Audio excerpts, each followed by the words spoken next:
Bonjour, alors nous allons ici traiter un exemple concernant l'intervalle de fluctuation asymptotique. Je te rappelle que l'intervalle de fluctuation, en fait, c'est pour vérifier si une affirmation qu'on me fait est vraie. Alors, c'est un peu fort de dire est vraie, mais est-ce que je vais accepter l'affirmation qu'on me fait ou pas, avec un seuil, un risque d'erreur dans mon acceptation ou dans mon refus. Alors, selon la théorie de Mendel, certaines causes de petits pois devraient fournir des petits pois jaunes et verts dans les proportions 75% et 25%, des jaunes et des verts. On souhaite tester cette hypothèse, selon laquelle les pois jaunes est 0,75. Pour ça, j'ai mis une expérience et on obtient 224 petits pois et c'est mon échantillon. C'est l'échantillon dont je parlais dans la partie de cours. Rappelle-toi, c'était là, voilà. Donc la population, c'est mes pois verts et jaunes. P, c'est 0,75 puisque on cherche les pois, on va étudier les pois jaunes. Mon échantillon, c'est 224 petits pois jaunes. 224 petits pois. Alors, première étape, calculer, déterminer l'intervalle de fluctuation asymptotique au seuil de 95% de la variable aléatoire qui correspond à la fréquence des pois jaunes sur mon échantillon de taille 224. Alors, à 10 mois de près. Vas-y, P0, je viens d'en parler. N, je viens d'en parler. Maintenant, tu vas calculer la borne inférieure de l'intervalle et la borne supérieure de l'intervalle. Avec quoi? Avec ces formules-là. Pourquoi? Parce qu'on est au seuil, on a dit 95%. Donc, seuil 95%, c'est U alpha égale 1,96. D'accord? Et puis alpha égale 0,05. Donc, vas-y, je te laisse remplir ça. Et on vérifie. Alors, effectivement, P0 c'est 0,75, puisque c'est la probabilité théorique qu'on nous donne, la proportion théorique qu'on nous donne dans l'énoncé pour les petits pois jaunes. N,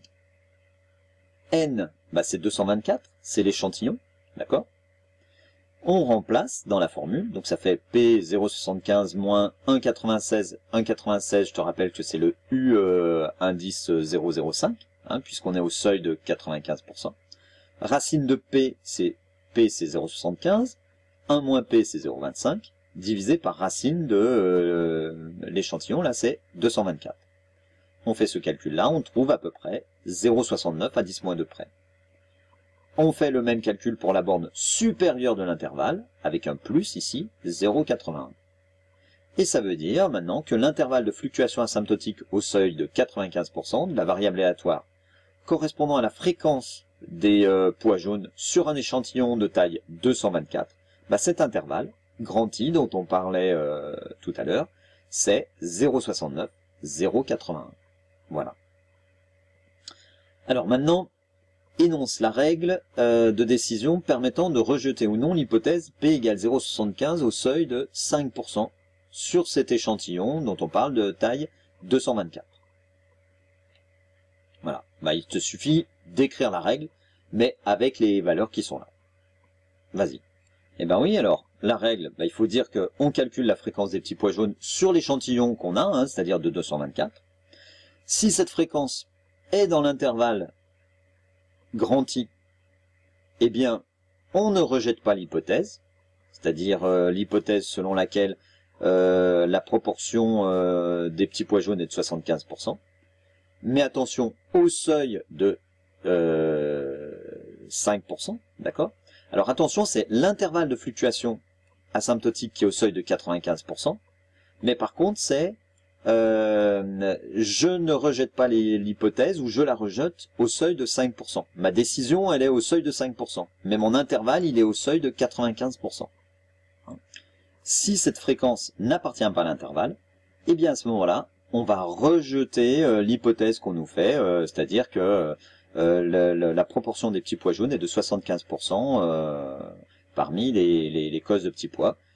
toujours au seuil de 5%. Hein, je risque de me tromper avec ce seuil-là. Voilà. Alors maintenant, notre expérience, bah, on a vérifié sur nos petits pois, sur notre échantillon, on les a comptés. On a 176 pois jaunes et 48 verts. Que peut-on en conclure? Et puis on fait une deuxième expérience, cette fois, et on obtient 185 pois jaunes et bah, le reste en vert. Que conclure cette fois? Alors j'espère que tu as fait le calcul, hein, c'est pas des calculs très difficiles, mais ça permet de te rendre compte des différentes étapes, parce que là tu vois toutes les différentes étapes dans le processus. Donc on calcule la fréquence, 176 sur 224, ça c'est la fréquence de mon échantillon, des pois jaunes dans mon échantillon, hein, la proportion de mes pois jaunes dans l'échantillon de 224. On trouve 0,79. 0,79, eh bien, je vérifie, c'est bien dans l'intervalle 0,69, 0,81. Donc, je ne rejette pas l'hypothèse P égale 0,75 au seuil de 5%. Hein, j'accepte l'hypothèse en sachant que bah, peut-être que je me suis trompé à 5%. Dans la seconde expérience, eh bien, je calcule ma fréquence, 185 sur 224 cette fois. On trouve environ 0,83, qui n'est pas dans l'intervalle.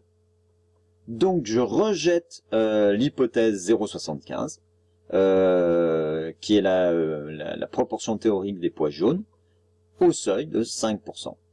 Voilà. Alors si ça avait été ma pièce, ici dans la première situation, j'aurais dit a priori oui, la pièce n'est pas truquée. Et par contre, ah bah là, elle a l'air d'être truquée, hein, cette pièce. Donc soit après on se dit on va augmenter l'échantillon pour avoir un petit peu plus de précision, et quelle quantité de lancers ou de poids faudrait-il avoir dans mon échantillon pour avoir une plus grande précision. On verra, c'est la suite souvent des exercices. Voilà. Vient ensuite un autre exemple, encore une fois, pour bien mettre ça en place. Allez, à bientôt, bon courage.